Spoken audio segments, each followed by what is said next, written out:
Hi friends, welcome back to Vijis School Cooking. எல்லாரும் எப்படி இருக்கீங்க? சேஃபாக இருக்கீங்களா? இன்றைக்கி நம்ம சேனலில் 80s 90s kids favourite coconut மிட்டாய், அதாவது தேங்காய் மிட்டாய் தான் பார்க்க போகிறோம். ரொம்ப டேஸ்ட்டாக இருக்கும். ரொம்ப சிம்பிளான குறைவான இன்க்ரீடியன்ட்ஸ் தான். எல்லாமும் நம்ம வீட்டில் கிடைக்கிற பொருளை வச்சு ரொம்ப டேஸ்ட்டாக இந்த தேங்காய் மிட்டாய் எப்படி செய்யலான்னு பார்க்கலாம்.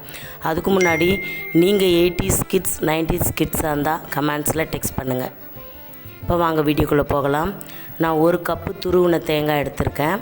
அதை ஒரு மிக்ஸி ஜாரில் சேர்த்துட்டு நல்லா நைஸாக அரைச்சிக்கலாம். ஏன் இதை மாதிரி செய்கிறோன்னு பார்த்தீங்கன்னா, அப்போ தான் நம்மளுக்கு மிட்டாய் வந்து சாஃப்டாக கிடைக்கும். நீங்கள் ஒரு வேளை டெசிகேட்டட் கோகோனட், அதாவது ரெடிமேடான கோகோனட் வச்சுருந்தீங்கன்னா அதை கூட நீங்கள் யூஸ் பண்ணிக்கலாம். அதில் நீங்கள் யூஸ் பண்ணி செய்யும்போது 1 மாதம் வரைக்கும் நீங்கள் இதை ஸ்டோர் பண்ணி வச்சுக்கலாம். நம்ம ஃப்ரெஷ்ஷான கோகோனட்டில் செய்யும்போது ஒரு 1 or 2 வீக்ஸ்க்கு வச்சுக்கலாம். இப்போ ஸ்டவ் ஆன் பண்ணிக்கலாம். ஒரு பேன் வச்சுக்கோங்க. நாம் இதில் வெல்லத்தை கரைச்சி எடுக்க போகிறோம். 1 கப்பு நல்லா நுணுக்கின வெல்லம் சேர்த்துக்கலாம். ஒரு 1/4 கப் அளவுக்கு தண்ணி சேர்த்துக்கலாம். இப்போ இது எல்லாத்தையுமே நல்லா கரைச்சி எடுத்துருங்க. பாகுப்பதெல்லாம் தேவையில்லை, ஜஸ்ட்டு கரைஞ்சா போதும். நாம் இதில் இருக்கிற மண் தூசு அழுக்கெல்லாம் வடிகட்டி எடுத்துட்டால் போதும். இப்போ வெல்லம் நல்லா கரைஞ்சி வந்துடுச்சு. இப்போ இது ஒரு ஓரமாக இருக்கட்டும். அடுத்ததாக ஒரு பேன் வச்சுக்கோங்க. அதில் ஒரு 2 ஸ்பூன் அளவுக்கு அரிசி மாவு சேர்த்துக்கலாம். இவ்வளோ தான் ஃப்ரெண்ட்ஸ் இதில் இன்க்ரீடியன்ட்ஸ். கோகோனட், வெல்லம், அரிசி மாவு, இது 3 தான் நம்மளுக்கு தேவைப்படும். மிச்சது எல்லாமே நம்ம வந்து ஆப்ஷனல் தான்.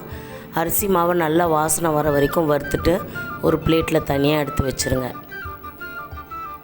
இப்போ இதுவும் ஒரு ஓரமாக இருக்கட்டும். இப்போ ஸ்டவ் ஆன் பண்ணிவிட்டு ஒரு பேன் வச்சுக்கோங்க. அதில் 1 ஸ்பூன் அளவுக்கு நெய் சேர்த்துக்கோங்க. நெய் வந்து ஆப்ஷனல் தான். உங்களுக்கு வேணும்னா சேர்த்துக்கோங்க, வேணான்னா அதை நீங்கள் ஸ்கிப் பண்ணிடலாம். நான் வந்து கொஞ்சம் ஃப்ளேவராக இருக்கும் அப்படின்றதுக்காக வந்து நெய் வந்து சேர்த்துருக்கேன். இப்போ அடுத்ததாக நம்ம அரைச்சி எடுத்த அந்த தேங்காய் துருவலை இதில் சேர்த்துக்கலாம். சேர்த்துட்டு ஒரு 2-3 நிமிஷம் நல்லா வந்து தேங்காயில் இந்த நெய்யிலோடு நல்லா நாம் வறுத்து எடுத்துக்கலாம். அப்போ நம்மளுக்கு சாப்பிடும்போது ரொம்ப மணமாக இருக்கும், கூடுதலாக ஒரு டேஸ்ட்டும் கிடைக்கும். அதுக்காக தான் நல்லா ஃப்ரை பண்ணிக்கோங்க. அந்த தேங்காயில் இருக்கிற அந்த ஈரப்பதம்லாம் போய் நம்மளுக்கு ட்ரை ஆகணும்.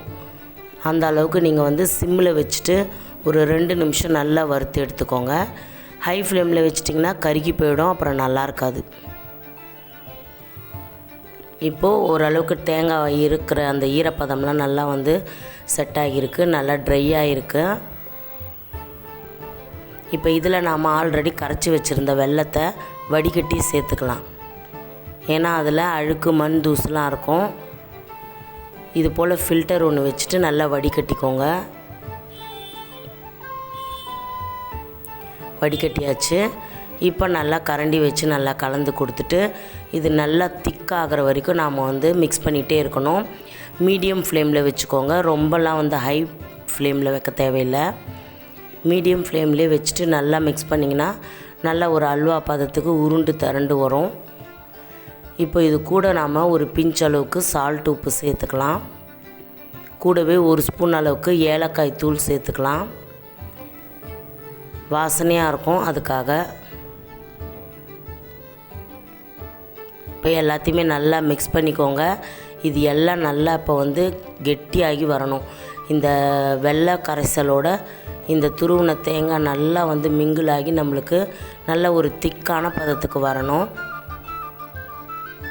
இப்போ பார்த்திங்கன்னா நல்லா வந்து வெள்ளைப்பாகோடு நல்லா வந்து கலந்து தேங்காய் துருவல் நல்லா திக்காகிடுச்சு. இப்போ இந்த ஸ்டேஜில் நீங்கள் ஸ்டவ் ஆஃப் பண்ணிவிட்டு நம்ம வறுத்து வச்சுருந்த அரிசி மாவை இதில் சேர்த்து நல்லா கலந்து விட்டுருங்க. ஸ்டவ் ஆஃப் பண்ணிவிட்டு அதுக்கப்புறம் அரிசி மாவை சேர்த்துக்கோங்க. இப்போது அரிசி மாவை நல்லா சேர்த்து கரண்டியால் நல்லா கலந்து கொடுத்துருங்க. அந்த வெள்ளை வந்து தெரியவே கூடாது. அந்த அளவுக்கு நல்லா வந்து அந்த தேங்காய் வெல்லத்தோடு நல்லா வந்து கலந்து கொடுத்துட்டிங்கன்னா அது ஒரு பைண்டிங்காக இருக்கும். நம்மளுக்கு உருண்டை பிடிக்கிறதுக்கும் ஒரு இதுவாக இருக்கும். அதுக்காக தான் நம்ம அரிசி மாவு வந்து ஒரு பைண்டிங்காக தான் சேர்க்குறோம். நீங்கள் வெறும் வெல்லம், தேங்காய் துருவலை வச்சு நீங்கள் உருண்டை பிடிச்சி பார்த்திங்கன்னா வந்து உருண்டை வரும், ஆனால் வந்து அந்த தேங்காய் மிட்டாய் ஷேப் வராது. இப்போ இதை ஒரு நெய் தடவின பிளேட்டில் நல்லா ஆற வச்சுருங்க. நல்லா ஆறணும். கொஞ்சம் அந்த வெதன்னு இருக்கும், கை சூடு பொறுக்கிற அளவுக்கு ஆறினா போதும். அதுக்கப்புறம் நாம் அந்த தேங்காய் மிட்டாய் ஷேப்புக்கு கொண்டு வரலாம். இப்போ இது முதல்ல ஆறட்டும். ஒரு 5லேருந்து ஒரு 10 நிமிஷம் அப்படியே விட்டுருங்க, நல்லா ஆறட்டும். இப்போ பார்த்திங்கன்னா நல்லா ஆறிடுச்சு. நல்லா கை நம்ம வச்சு எடுக்கிற அளவுக்கு சூடாக இருக்குது. இது போல் உங்கள் வீட்டில் இந்த வாட்டர் கேன் மூடி இருந்தால் எடுத்துக்கோங்க. இப்போ நம்ம கொஞ்சமாக மாவு எடுத்து உள்ளங்கையில் வச்சு சின்ன உருண்டையாக உருட்டிக்கலாம். இதை போல் நல்லா உருட்டிட்டு இந்த பாட்டில் மூடியை நம்ம சென்டரில் வச்சு ப்ரெஸ் பண்ணிக்கலாம். நல்லா இதுமாதிரி அழுத்தி விட்டிங்கன்னா போதும். நம்மளுக்கு அந்த தேங்காய் மிட்டாய் ஷேப் வந்துடும். பார்த்திங்கன்னா தெரியும், நம்மளுடைய தேங்காய் மிட்டாய் சூப்பராக ரெடி ஆகிடுச்சு.